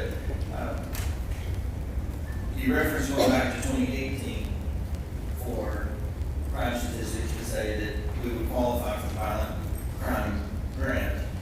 Well, I pulled up the violent crime statistics for Knox County, and then 22 to 24, we had a murder rate drop of 60% in the county. Now, that's excluding the city. The city is a totally different discussion. But in the county, we had a 60% reduction from 5 murders to 2. While the city actually had 24, and a much greater stark difference between the county and the city. Typically, they're 2 to 2.5 times more crime rate, the number of incidences than what we do in the county. And I think that is, again, attributed to the great personnel we have patrolling the county. But in that, with those numbers, I'm still trying to wrap my head around why we went so hard at this technology instead of some of the other things that would have directly impacted these zip codes, that would have gone into, I get the inside the detention facility programs, and after they're released and work programs. And correct me if I'm wrong, but you said that we spent $500,000 so far on technology, replacing and updating technology, correct? Yes, from the Roger D. Wilson detention facility. Okay, and then we've also spent $850, close to $900,000 with flock. That is correct. Okay. That's $1.4 million. We have $100,000 left. And we're 8 months, almost 9 months past the time when we approved receiving the grant. And we've blown through it. We have $100,000 left. What's going to be spent on these other programs that were in the application that we said we wanted to do that won us this grant with the state when we've already spent $1.4 million? So there was 800,000 spent with the flock program. There's 567 spent at the Roger Wilson Detention Facility. The remaining amount was used to acquire space for the Real-Time Crime Center, to buy technology for the Real-Time Crime Center, to renovate the property itself at the Real-Time Crime Center. Okay, so according to the state's, the application and the grant process, have you all been filing your quarterly reports with them? Yes, sir. And they're aware that the list of things that we said we wanted to do on the program have now essentially run out of money? They are aware of it. We report as we're required by the grant. Okay, have they given any feedback as to what's not going to be fulfilled in that application? They have not. Okay. All right, then my next question is on the drones. It's, as I mentioned to you, in my mind, I just see it as kind of an extension of the aviation unit. Yes. The violent crime program, or I guess the violent crime problem that qualified you all for this grant was concentrated in bigger zip codes. But I just, let me see where I'm at here. I had my notes and do it all over the place, and everyone else has asked the question I was going to ask them there. So, okay, so I want to understand the drone purchase specifically, because drones were not specifically identified anywhere in the original application. And under the state's BCIF guidelines, unmanned aircraft are typically classified as military-type equipment and are generally not allowable in expense unless you all submitted a written request and justification and received an exception from the state. Did you all submit an exception request? Yes, we spoke with our program manager, and we received approval for the drones as part of the Real-Time Crime Center. Okay. Is it possible to get a copy of that request? Yes, sir. Okay. It's just,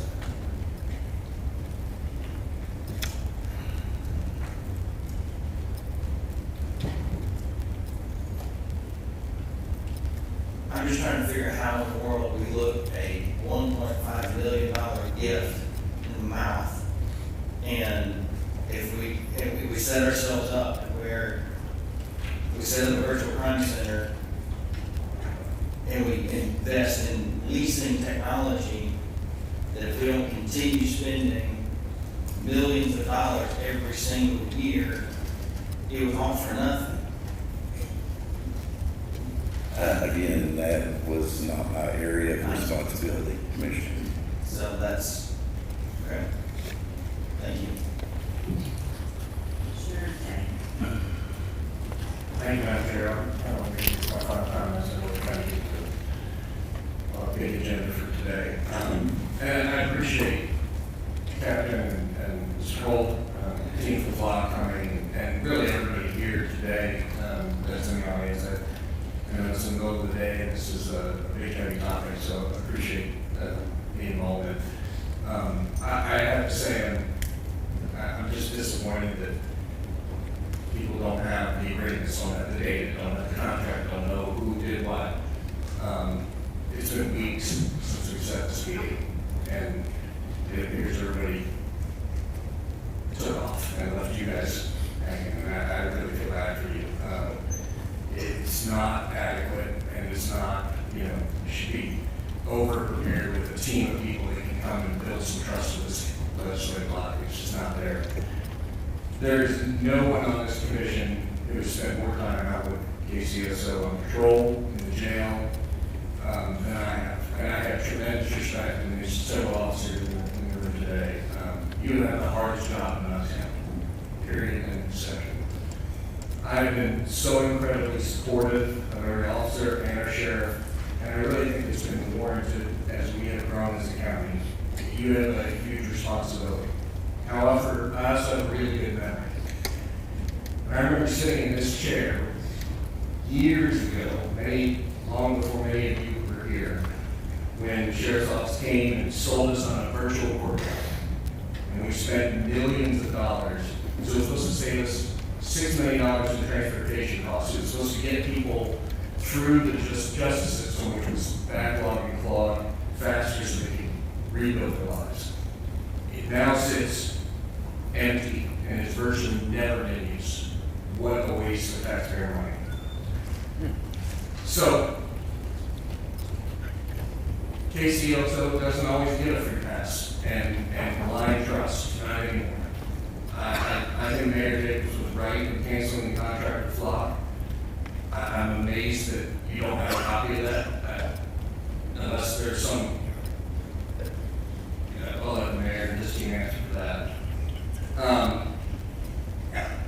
But this was not how the procurement process was supposed to be handled, and this trust was supposed to be built with this community.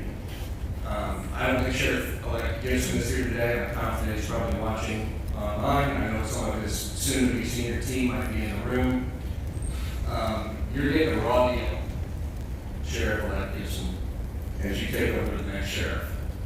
I agree, some technology, surveillance tools may provide some help in public safety. I want you to have every possible tool you have to keep our community safe.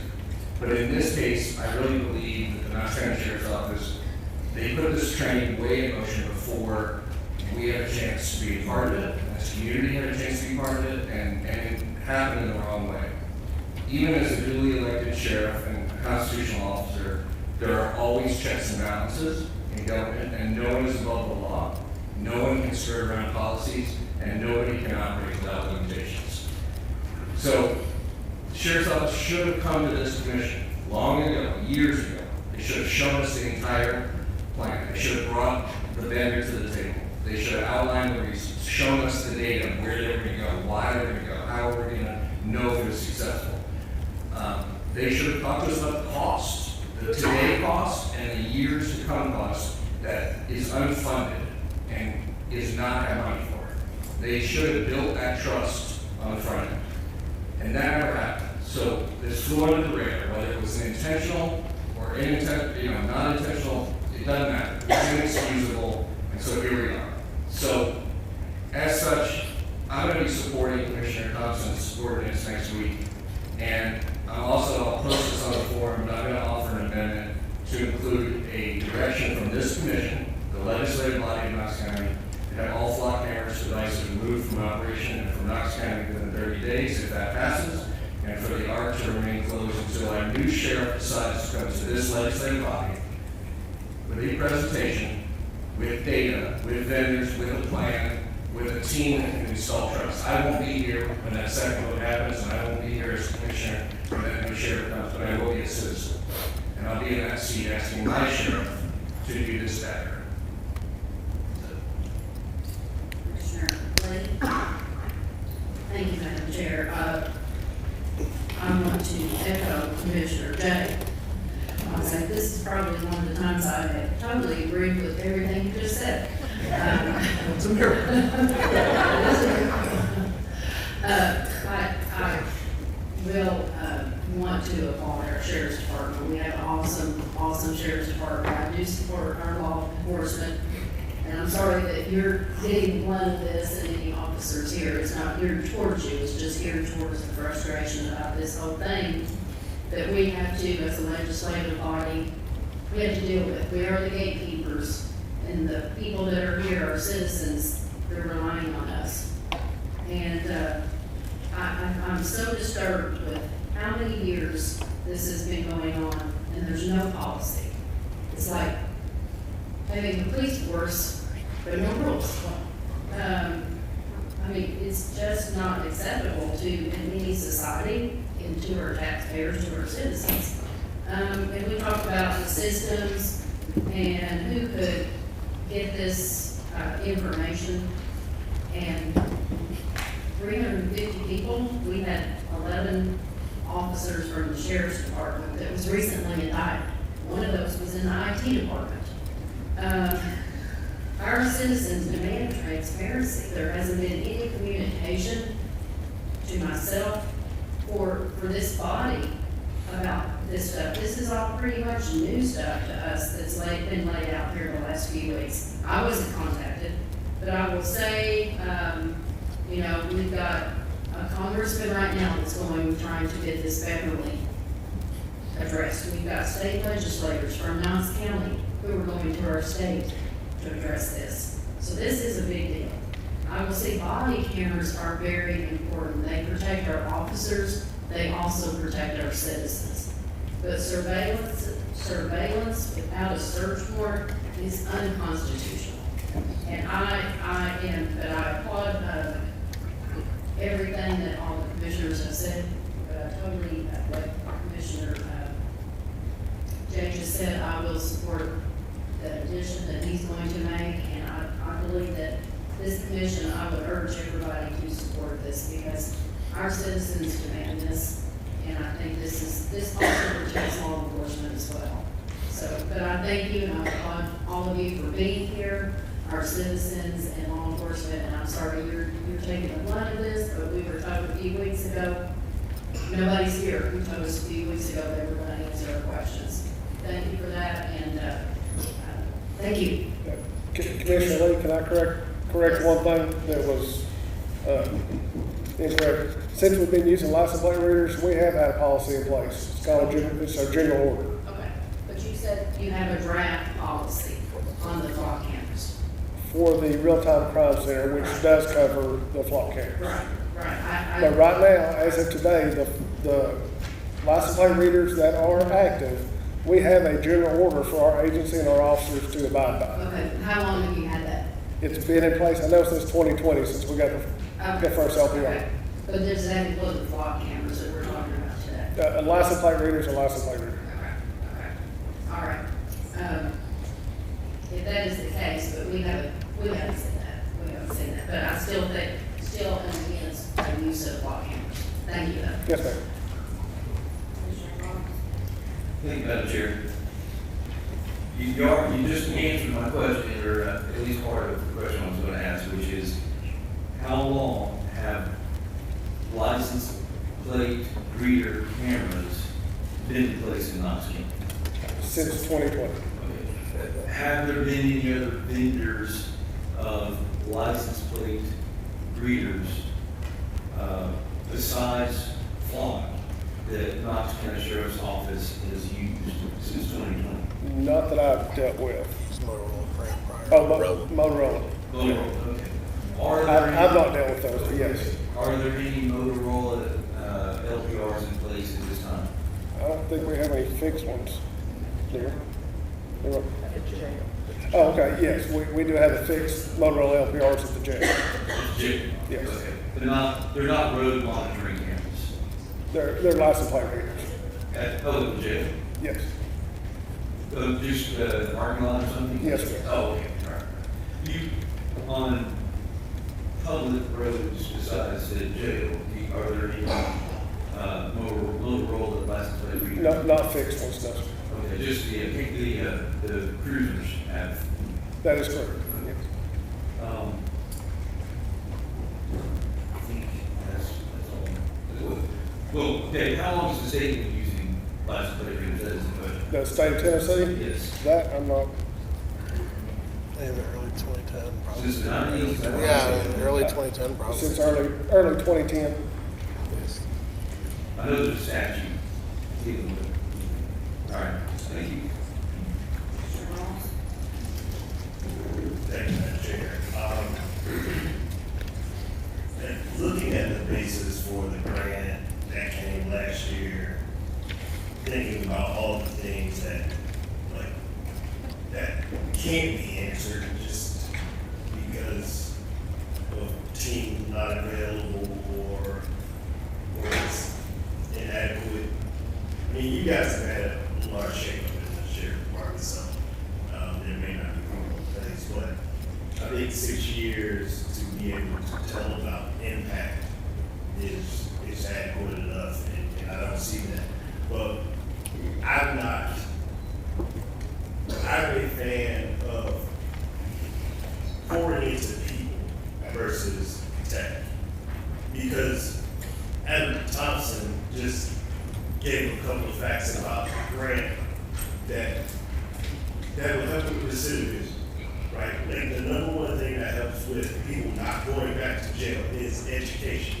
So we should pour into education and then people won't go back to jail. But that's not this thing. We're pouring into tech. We're almost $800,000 in several years, and we've got nothing to show for it. We've got no way to validate if this is a good thing, which I don't think it is. I don't think we need to be a police state. And we got enough of it. I mean, we got enough of it. And so I'd love to see us, again, pour into people. I can't, if this came before me today, like, and said, hey, would you support flock cameras and flock this, I'd say, nah, flock off. I just would, because there is nothing that has been validated that would say to me that this process and where we are today is necessary for Knox County. Commissioner Thompson said, what was the zip code that has 5 cameras? Well, we butt up against each other. These Strong Plains, I'm right at the east. Where did you say had 5 cameras? Right outside your neighborhood. Oh, well, I was saying it was within 5 miles of my house, there's 10. 10? There's 10. There's 40 in the 8th district. 40 cameras that we have no reason, no way to validate what level of impact that they've had. And I think 40 in your area is crazy. I think 10 in my area is crazy.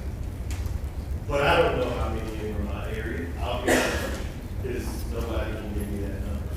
So. Well, and where our area matches is that Holston Hill still have area. And how many are there?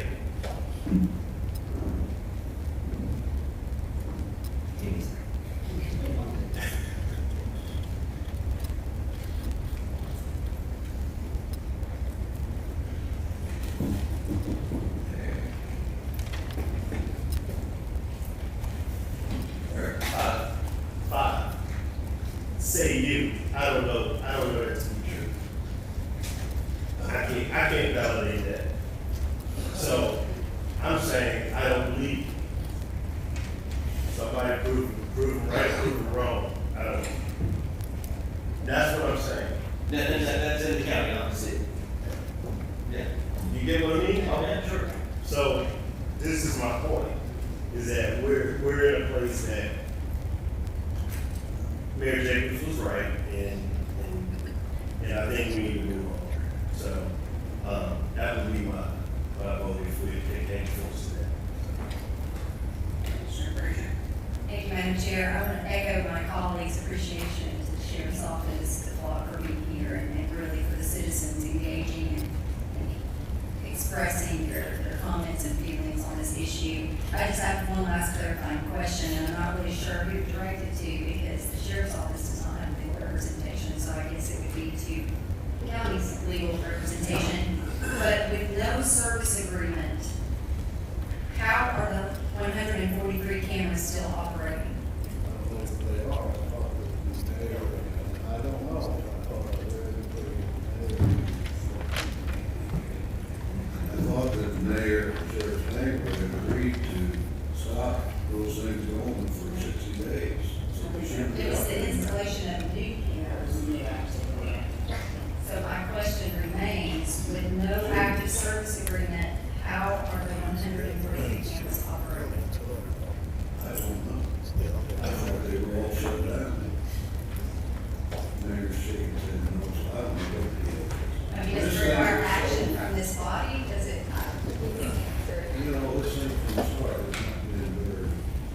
you know, if you get a grant, money goes into the general fund, but it's dedicated to that. And then if somebody, health department, does something out of that grant money, it's there, they come to the commission and say, we want, from that money, we want you to give us $150,000 for this. And it's over. That's what's done in this case. So, I have a total loss. So I guess my question is to Flock, you do not have an active service agreement with Knox County. There is, yeah. So when you guys join your cooperative, no, sorry, good. So when you guys join your cooperative with Omnia Partners, the services contract is online. So you just type in Flock Safety Omnia contract and it's available to the public. We don't have a contract now. But is it signed by the mayor of Knox County? So the way national cooperatives work is that you accept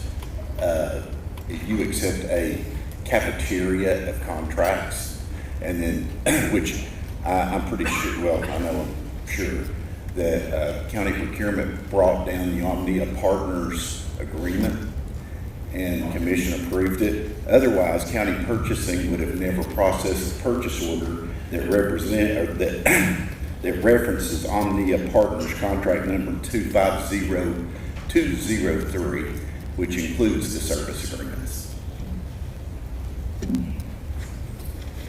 Madam Chair, can I ask a follow-up question?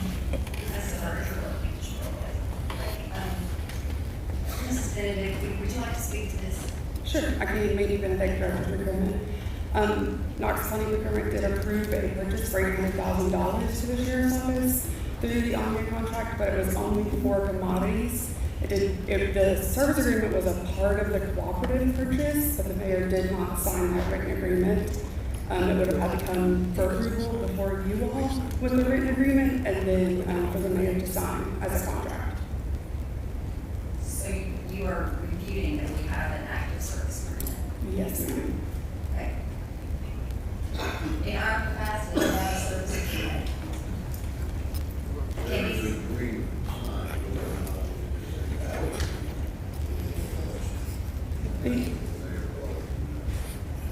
the only signed agreement that we have is the 2020 contract. And then there was a 2024 document, there's like a $90,000, we're not really sure what it was, but that was what was given to us. okay, so I'm really confused. I still don't have an answer to my question about the cameras are operating. There's no service agreement. These cameras need to be deactivated immediately. There's no service agreement.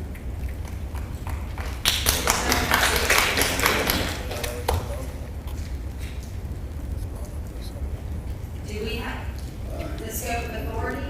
Does the mayor have the scope of authority? I'm very much, I'm a TDUB when it comes to policies and processes and agreements, and we don't have an active agreement. And it further concerns me that the sheriff's office does not have a legal team right now. So we have to make a decision. These cameras need to be deactivated until this is figured out. Commissioner Hill. Thank you. I would like to request before we vote on this next week from our legal team, I would like to have the question answered, are we under obligation to pay the grant back? I would like for all of us to ask ourselves, is there any place at all that these might be acceptable? I, mentioned a few places before, our schools, intersections, just think, is there any place? I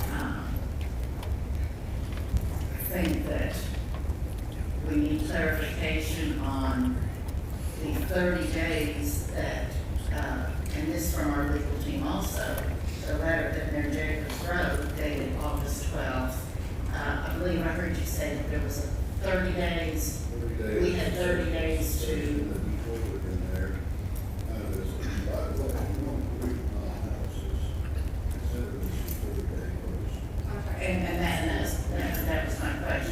So, all right, so we in fact have 30 days. The 12th, so that's September 12th. We need to know when we meet next week where all of that stands before we take a vote. And just in closing, we need to be very careful, whatever we decide next week and however it's worded, that we're not announcing to those that might be inclined to not be honest that we suddenly have no more cameras in Knox County operating. That could be a problem for those that might have intentions that they're not on. So I'm just asking the law department to come prepared next week to be able to.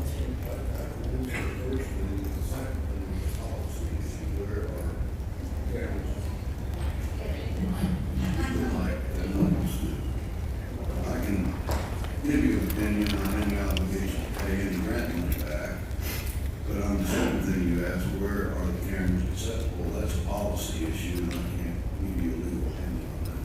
And I'm perhaps looking for a way around if, again, if the law department comes back and says, we're on the hook for this money, we gotta pay that, then perhaps we need to be thinking of some of these places where maybe they are in fact, where they are in fact tolerable and acceptable, so that if we keep some of them operating, we won't be on the hook to pay this money back.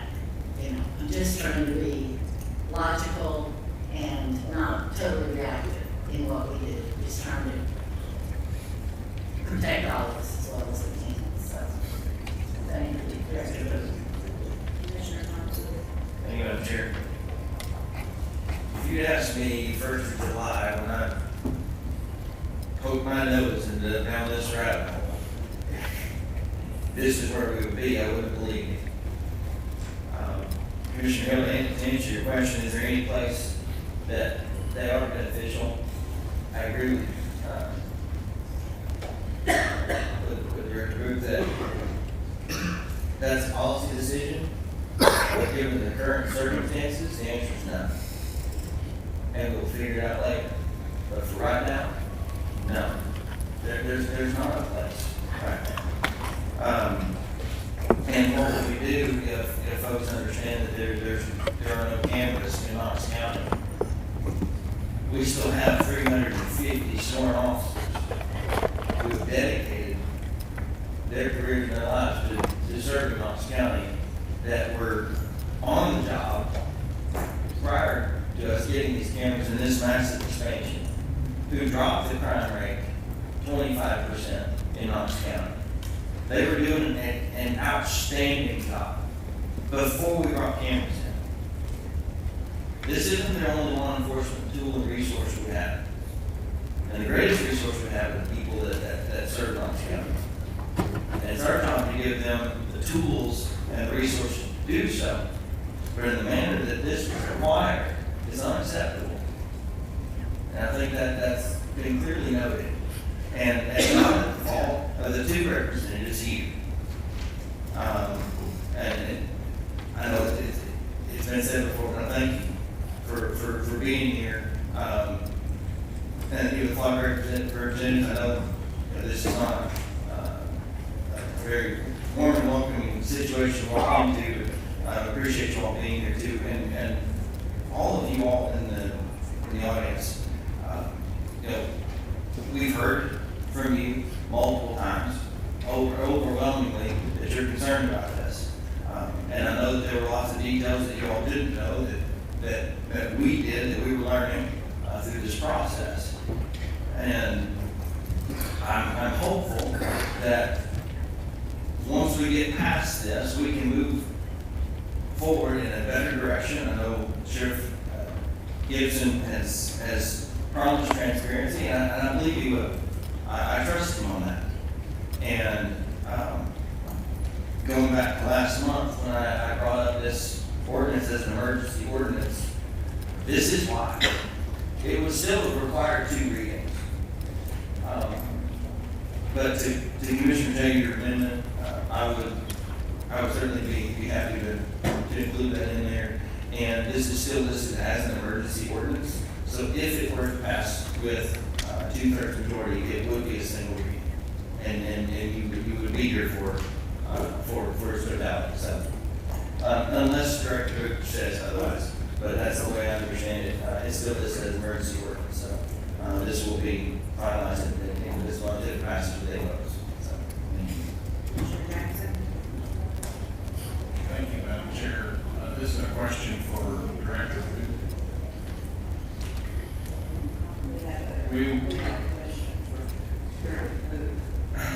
So, we vote on the 31st on this. The new sheriff is sworn in the following day on the 1st.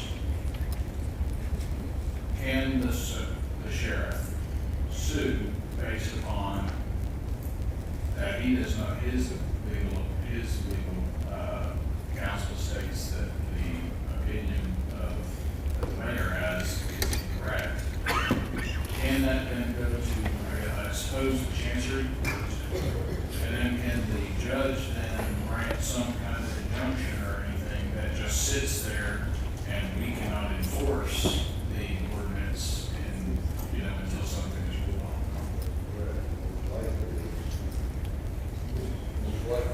Mr. Frazier raised about a possible conflict. Of course, the sheriff would have to get his own attorney, and then if the commission, Knox County, is sued by flock or whatever, then probably have to get outside counsel for the county, unfortunately. Don't know, we haven't really looked at that, but Commissioner Frazier did raise the possibility. One of my favorite economists is Thomas Sowell, and he always said there are no such things as solutions in government, only trade-offs. And, that's, if we, I just want to point out that if we go forward with this, we could be looking at a lawsuit from the sheriff. And that if the sheriff filed suit, the judge said, hey, we're granting an injunction, we could be sitting here in perpetuity without being able to enforce it. So it's just something to consider as we discuss this more Monday. Thank you. All right, first I want to thank KCSO that was here represented. I know this was not a fun place to be today, and that you guys were kind of the ones left standing. And I do want KCSO officers to hear this commission that we appreciate everything that you do for us. It does not reflect that on you at all. To the flock people that were here, thank you there again. I know this wasn't a fun place to be today, and I appreciate you showing up, answering the questions. I do agree with Commissioner Jackson. That was one of my issues with the new sheriff coming in about lawsuit, and I also agree with Commissioner J. And Mayor Jacobs. I really don't think we're probably in a contract, which puts commission and the county into a situation I feel like is not great.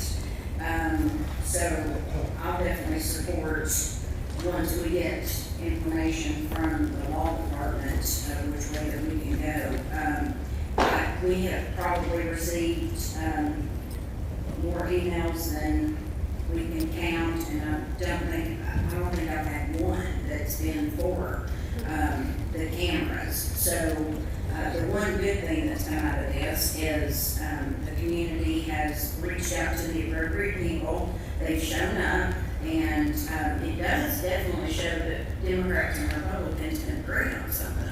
Because we have definitely shown that as a county, and I think that's a good thing, especially in the political climate that we're in. So thank you all for being here. Thank you also for being respectful to at the beginning and listening and not interrupting. I appreciate that greatly. So if we have no further business before this commission, I will call us adjourned.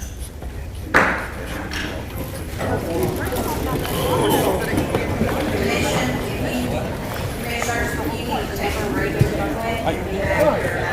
Tony Chamber. Yes, sir. Okay.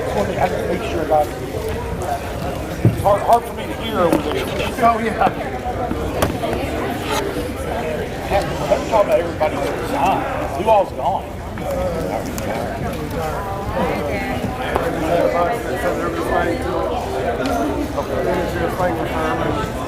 Just right there.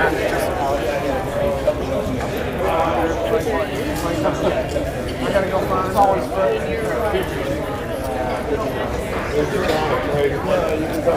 Trader.